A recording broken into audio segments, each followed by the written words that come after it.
السلام عليكم ورحمه الله وبركاته. ان شاء الله نشرح لحضراتكم دلوقتي لوحه تشغيل محركات البمبات بتاعه التشيلرات.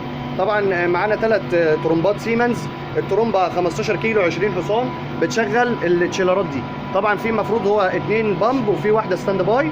طبعا دي لوحه البي ام اس اللي المفروض بتعمل كونكت مع السيجنالز بتاعه اللوحه دراي كونتاكت، بحيث تشغل التايمنج بتاع الطرمبات وفي نفس الوقت تفصل اوتوماتيك في حاله تحقيق ضغط وعلى حسب التايم اللي موجود على البروجرام.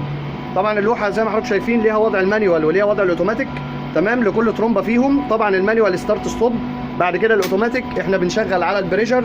طبعا في 3 بريشر سويتش انا علمتهم لحضرتك هنا هندسه اهو. تمام. ده الطرمبه الاولى الثانيه الثالثه، 3 بريشر سويتش هم اللي شغالين على الكنترول. طبعا اللوحه كل طبعا طرمبه ليها كونتاكتور اوفرلود. طبعا اللوحه دي هيتم احلالها وتجديدها، بس يعني احنا بنعمل الحاجه اللي هي تمشي الدنيا لحد ما ان شاء الله اللوحه الجديده تيجي. معانا باشمهندس ممدوح هيدينا فكره كده عن شغل الاتش فاك عشان برضو حضراتكم تستفيدوا معانا. اتفضل يا باشمهندس ممدوح.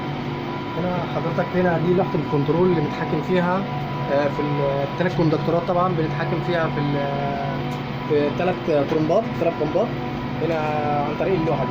وطبعا هنا البي ام اس، هنا التحكم بتاع البي ام اس ده اللي بنقدر نتحكم فيه، نشغل الطرمبه في الاوقات اللي احنا محتاجينها، مثلا تفصل امتى وتشتغل امتى. ونتحكم برضه طبعا في المواتير، ان بنشغل مثلا طرمبتين في اثناء مثلا 2 شيلر، يا اما بنشغل طرمبه واحده تمام مع شيلر واحد، يا اما طبعا بنشغل الشيلر كامل وبيعمل عمليه تغيير مع ال3 طرمبات، بس الطرمبه بتشتغل كل فتره مثلا اسبوع.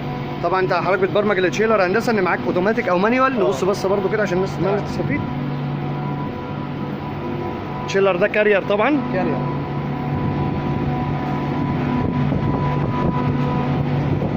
طبعا اللوحه بتاعت التشيلر اللي فيها البروجرامينج. طبعا ده الكنترول الخاص بالتشيلر. طبعا التشيلر بيبقى فيه حاجه اسمها ريموت ستارت من بره. ريموت ستارت ده اللي مربوط بالبي ام اس، بحيث ان انا عند الوقت المعين اللي الباشمهندس بيظبطه يبدا الريموت ستارت يدي السيجنال للكمبريسور، يقوم بعد طبعا تحقيق الضغوط وشروط التشغيل كلها.